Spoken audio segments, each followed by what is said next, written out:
So I want to talk about how I landed my first new agency client, and it's a very interesting one actually. If you've not seen any of my videos before, by the way, um, my name is Patrick Walsh. You can tell by this channel, and I've previously run an agency before, and I've worked with numerous clients over the past year.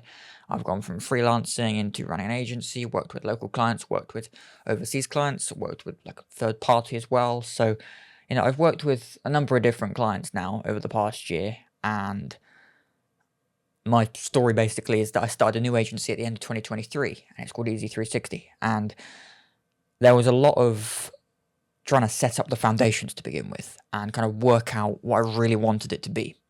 And I was kind of taking all the lessons I've learned over the past year of working with clients, just client service delivery, what a service-based business is actually like on a very like microscopic level. Because I've never built a big business before. I never worked in a big business really.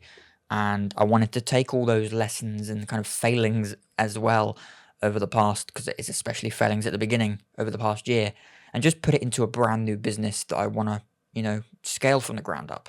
Now, I think the one thing, as I say that I want to be aware of is that maybe this business won't work. I certainly hope this business does work, and I certainly have a long-term vision for this business. But anyway, in this video, I wanted to kind of talk about how I landed this first client and what it's taught me about acquisition on a new level in terms of in terms of outreach and what I'm doing right now, what I'm doing going forward. And yeah, it's an interesting story because the way I landed this first client was actually through networking.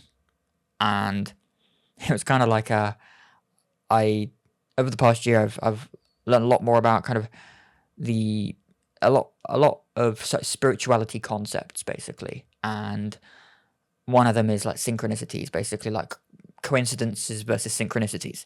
And interestingly, I've been in the self-help space, so to speak, for about a few years on and off now, but properly about 18 months or so, kind of since the end of 2022, basically. I've like been properly in like actual communities in terms of self-help. Although I woke up is the term a lot of people use to kind of conspiracies or self-help or online money, whatever it might be, personal development, wherever.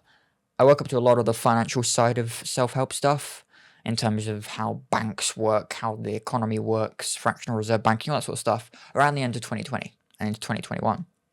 I learned a lot about stock market investing. I learned kind of the beginnings of what is like entrepreneurship and growing businesses. And at the time, I was still like freelancing. I was kind of waiting to start my career in the film industry.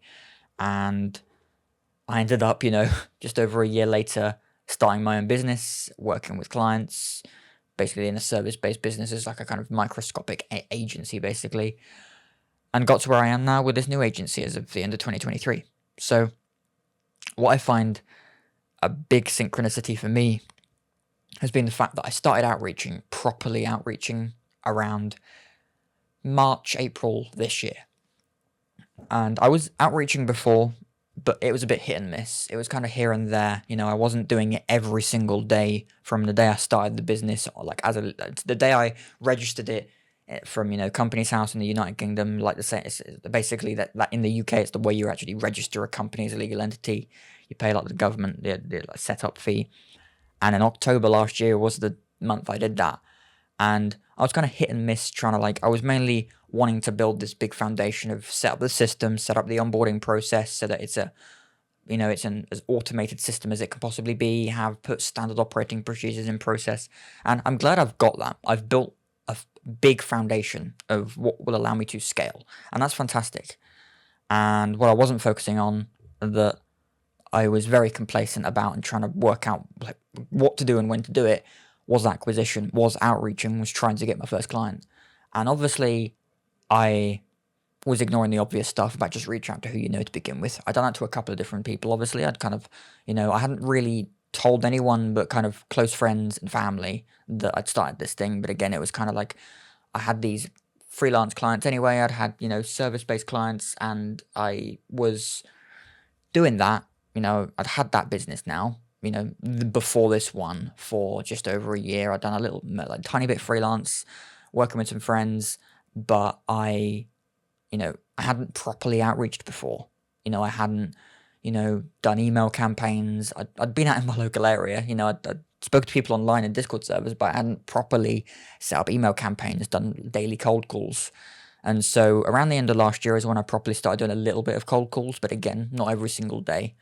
So it was only until the kind of, I'd say that it was literally the beginning of April this year when I moved, basically, that I properly started doing daily cold calls. At least that's like the second piece of outreach I did, because the first piece actually was I started an email outreach campaign just at the beginning of March this year. So I properly started on realizing I need to do this out. I need to just do mass outreach like this. I need to work out, just let me get a client. Let's just figure this out. So I started that around March, and I started cold calling around April because I was being complacent around working with cold callers and things, trying to figure out, trying to work with different people, and some people just kind of being busy, other people not really wanting to stick to it.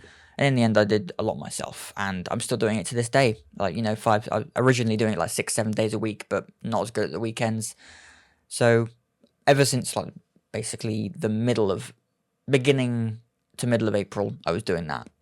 And weirdly enough, out of all of this, my first client came from none of the outreach methods I was doing. It came from networking. And it makes complete sense as well. It came from the most direct form of outreach you can possibly do, which is basically go somewhere where your potential target customers and target market is, and just present yourself. And that's what I did. In fact, ironically enough, it was a networking event, a property investors networking event that an old friend of mine recommended to me multiple times over the past year, and then recently recommended to me again. And mainly because I was just trying to go to networking events for different reasons. I just wanted to start networking with more and more people. I wanted to build my network, not just in an online community, but actually go to different events, go around the country, you start traveling and going to different networking events, and just start meeting like-minded people, especially older, a lot of more older business owners that have made their money already, and whatever the event might be about. In this case, it was property. They go to these events. And that's what was so ironic about this, is I feel it was a bit of a synchronicity to do with I was doing all this outreach, and I've certainly got some leads from this outreach. I haven't landed a client from outreach because it's basically proof that the quality of my outreach isn't amazing, but I'm still working on it every single day, trying to polish it off and refine it. But the fact that my first client came from networking is kind of more proof to me and evidence for myself that it's just the most direct, it will always be the way, in that sense of it even made me buy more business cards to do more networking events, because I just hadn't done proper networking like that before.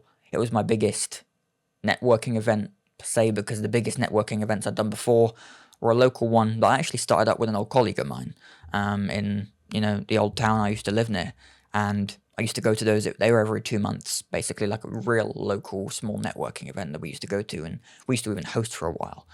And so this property event in my nearest city to where I live is the first big event I went to, and I certainly want to go to many more, whether it's the same group of networking events or not. But it's I just find it so brilliant that it was a networking event that I got my first client from.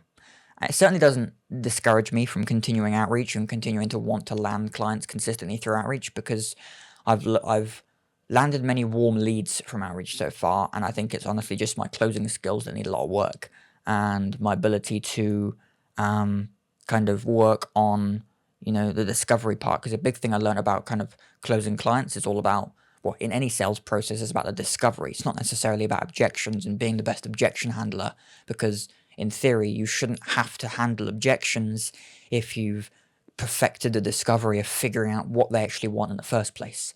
And that was a real eye-opening thing I learned recently in a sales process. So for me, it's about realizing what they actually want, and not just trying to rush the sales process to get them to basically become a client. So yeah, I've learned all these things over the past couple of months from doing this, and I am slowly trying to refine my outreach process. I talked to a few different people that are ahead of me and where I'm at in terms of outreach and their businesses and their agencies. And so I'm learning a lot every single day, every week, every month. And I I'm just grateful the fact that I've got this first client and working with friends on it. And it's going to be amazing, really, because it's just the fact that a networking event is what got me my first client. And I expect many more, networking events, many more networking opportunities, whether it is for client acquisition, whether it's just for marketing myself, my personal brand, any other businesses I'm involved in the future.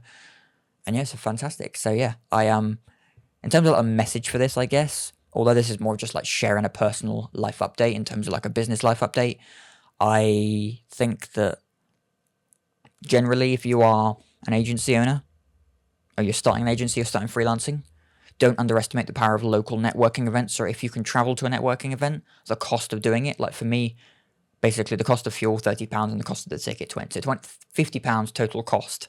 And I acquired a client. So it's £50 the cost of client acquisition for that. And if anyone, it was amazing because it was a £500 client. I don't mind saying that on camera on this video.